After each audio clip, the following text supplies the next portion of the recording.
Hello everybody, welcome to my channel. I am Amber. Thank you so much for watching today. I am participating in a new monthly challenge called Try It Tuesday, hosted by Sammie from Unicorn Dust Designs and her co-host Teresa from Teresa B DIY. Jumping into this first DIY, I have this inspiration from Liz with Liz Moore Decal and Decor, that beautiful wood round garland that she made. So I am going to be making one of my own. I did use a different scrapbooking paper, but I would use one with a darker background color of scrapbook paper if I did this over, and you'll see why at the end of this DIY.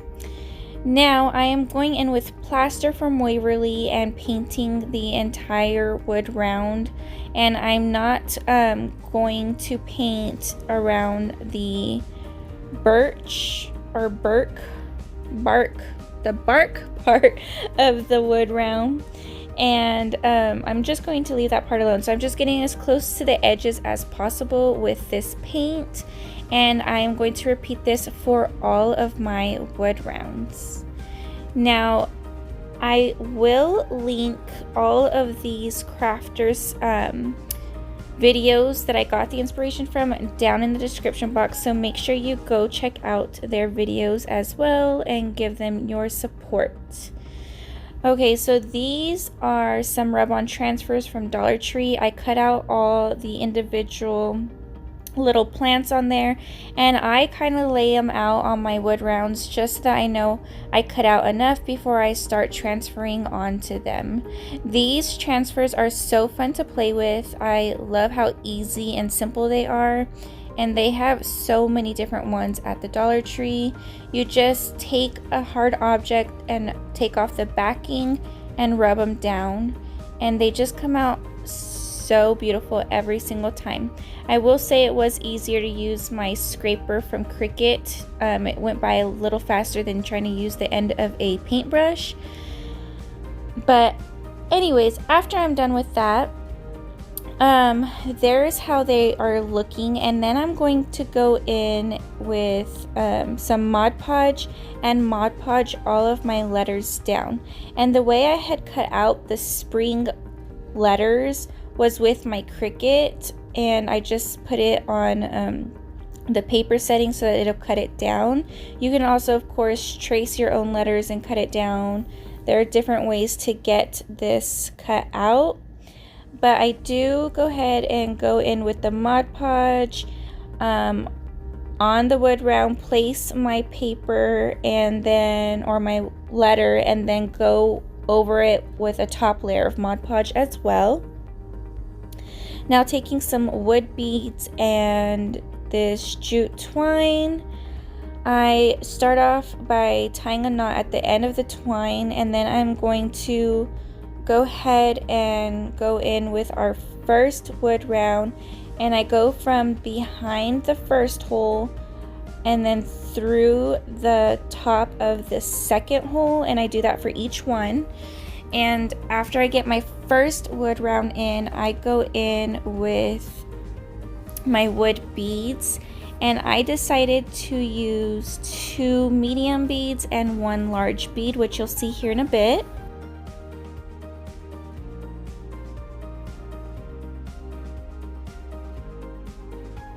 So I do 1 medium, 1 large, 1 medium, and then another wood round, and I continue that pattern until they are completely strung on there. And I did put a little piece of tape at the end of my twine just so that made putting it through the holes a little bit easier. I got these wood beads from Amazon, and I really love them. They have so many options on Amazon to choose from, so definitely check them out for your wood beads. I think they are a great price. This was really simple, guys. Now I'm just tying it off and finishing this garland up, and I just love the way it looks, but because of the light blue on the paper, it doesn't pop out that much on the white paint. So that's just my little tip for you, and it still came out really cute.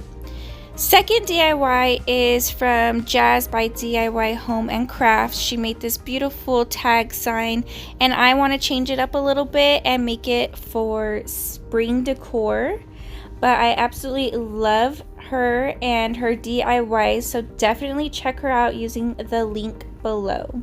Now, using the color Moss and Plaster from Waverly, I mixed those two together because the moss by itself was way too dark, if you see that there in the corner of my tag when I tested it out. So I mixed those together to make a lighter green, and I absolutely love the way that turned out, and painted the whole back part of the sign that color. Going in with this paper from Hobby Lobby, I cut out the letters HME, again using my Cricut, but you can definitely trace them and cut them out with scissors. And then I'm going to be laying this on my tag, kind of figuring out how I want it all laid out. Now you do see there that my M did tear, but that's okay. You can't even tell once I Mod Podge it all down. I am taking some floral wire, and I am I am twisting it together. I can't talk today, guys, I'm sorry. I'm twisting two pieces together to make it a little more sturdier, figuring out about how big I need my O, and then going in with some small beads and just getting those on there. Oh wow, I'm a mess. Getting those on that, and that's gonna create my O for me. After I am done stringing all of those on, I just tie up the wire and cut off the excess, and then I decided that I wanted a little bit more embellishment on my beads. So I go in with this elephant ear that I just picked off of a pick that I got from Walmart. I think it's called elephant ear. And then I tie those four little leaves together with some jute twine. And then I'm going to make a finger bow and put that in front of it as well. And you'll see that in just a moment.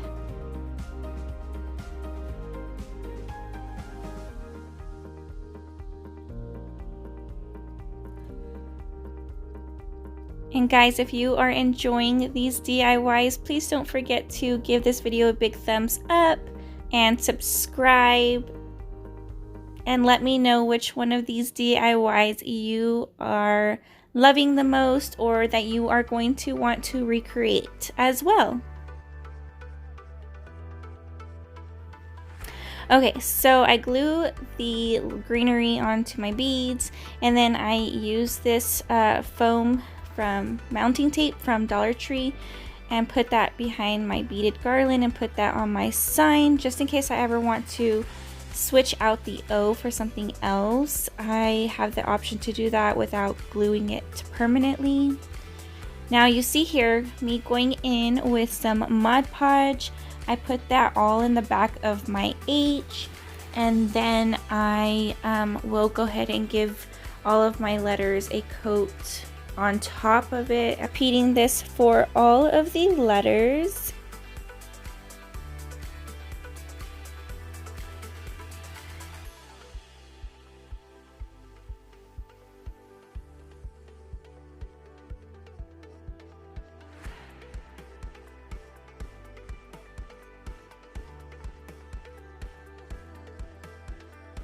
Once I get that all done, I do go in with moss again by itself, not mixed with anything, and dry brush over this sign just to give it a little bit more interest and some distressing, I guess.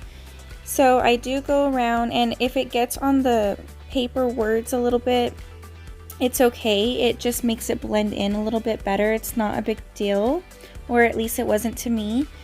So yeah, after I get this all distressed, we will move on to making a hanger for our sign.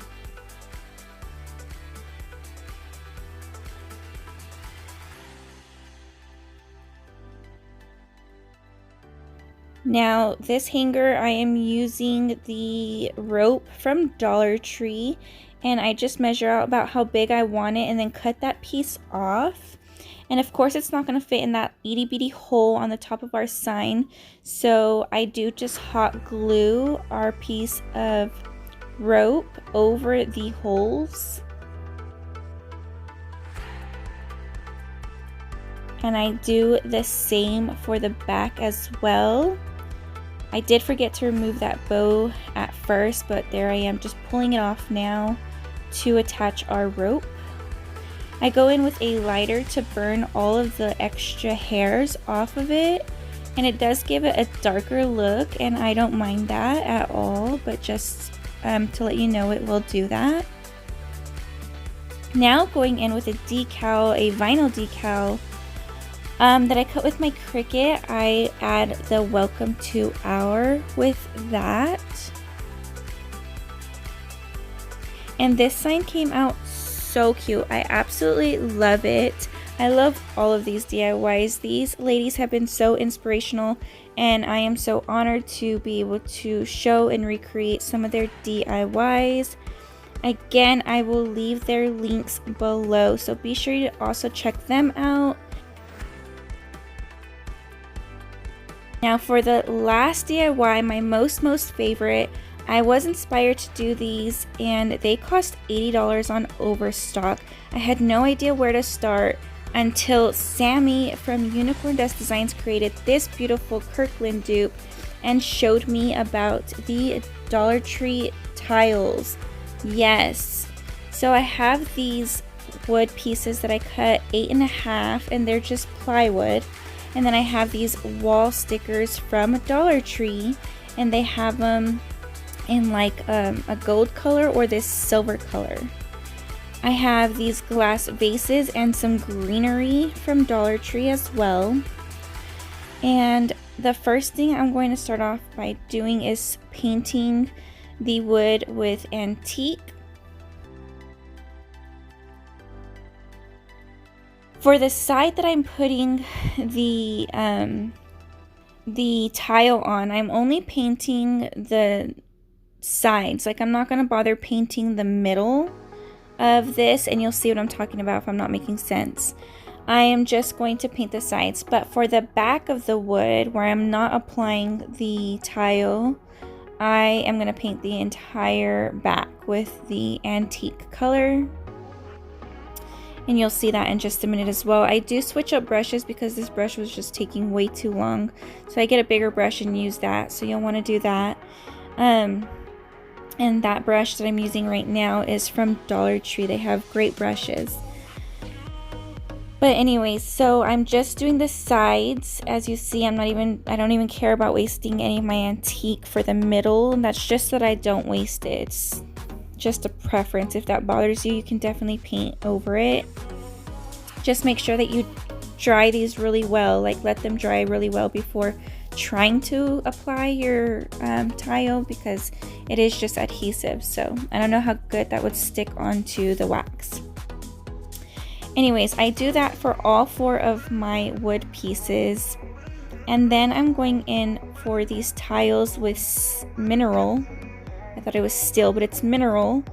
And I paint this entirely in mineral. And it's already obviously silver and white, but I wanted to make it more distressed farmhouse look. So I go over it with mineral, and I do it to all of our tiles. And I do all one motion in painting, make sure that it's all going up and down. Next, I'm taking a chippy brush and some of that same Waverly paint, and I am dry brushing this on there lightly, and again making sure I go in one direction. You want to make sure you have as little paint on your brush as possible, scraping off any excess, and then that is just bringing back our design. And I think this looks great.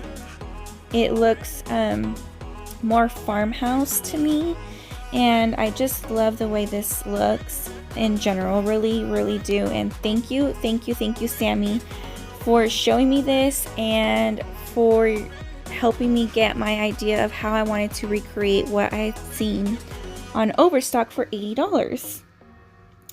So now I am going to go ahead and do the same for our wood and just dry brush them with the same white paint and plaster and our chippy brush.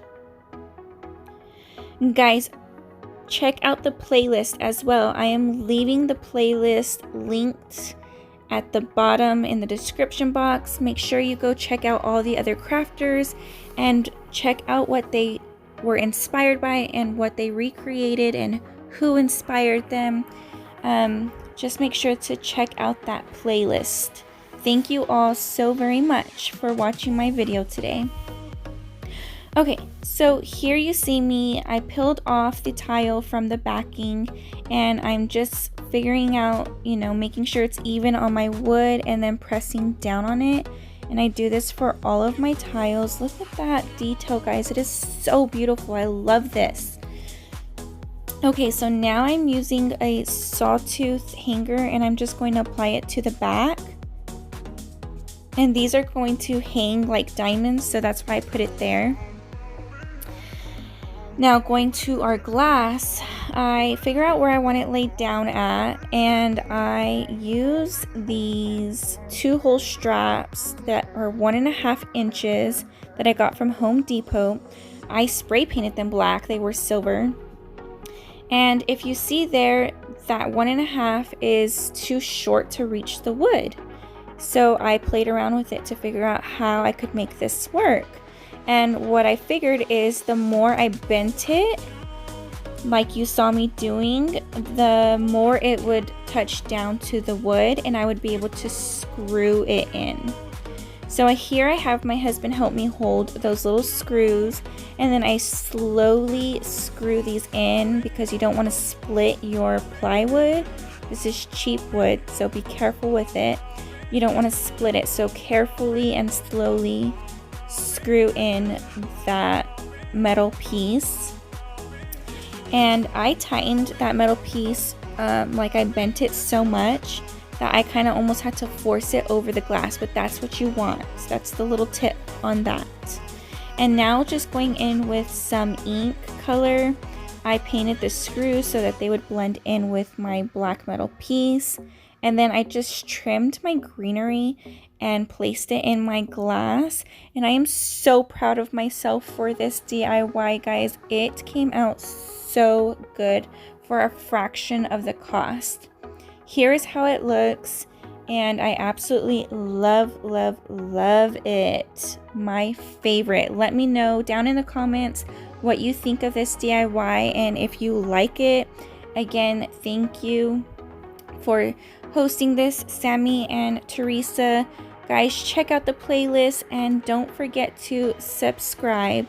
And I'll talk to y'all in my next video. Bye!